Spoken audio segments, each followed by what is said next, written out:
We're seeing a lot of probes, and some of that is security researchers on the internet looking for things. Some of it's bad guys looking for things.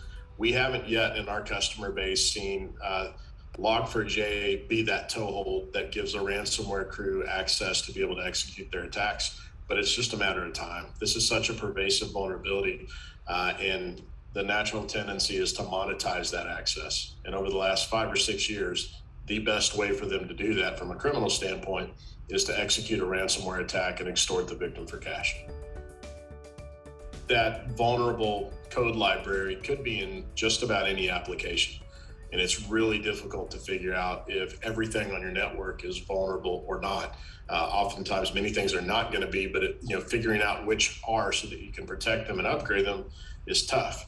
Now, with healthcare, it becomes because of the data that they have and the systems. So the data being the patient data, that's probably obvious. It's sensitive. It's your medical record, things about you personally that's protected by law under HIPAA.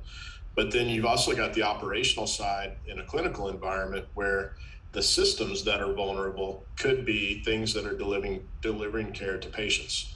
So you don't want the Log4j thing being the toe in the door that the bad guy uses to get access to your organization.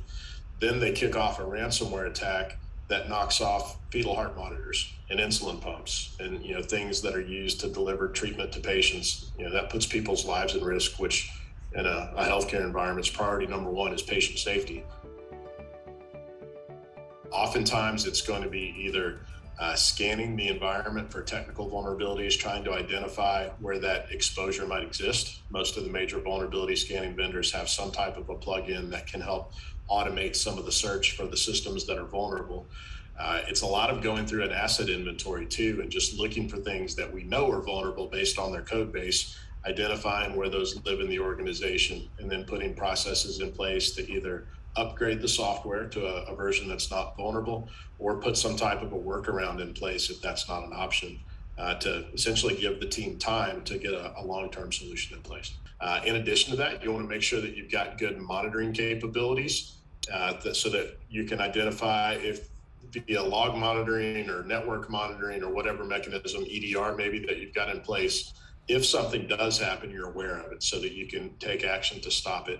A lot of those technologies have preventive capabilities too, so they can proactively knock down the attacks when they see them.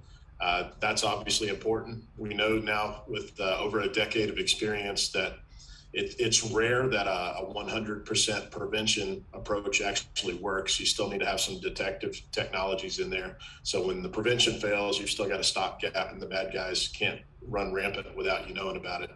But those are the primary things. It's prevention, detection, and response, and just making sure that you know where your exposures are. So especially with something like a Log4j, which systems are vulnerable and how do I get them upgraded, patched, or implement a workaround?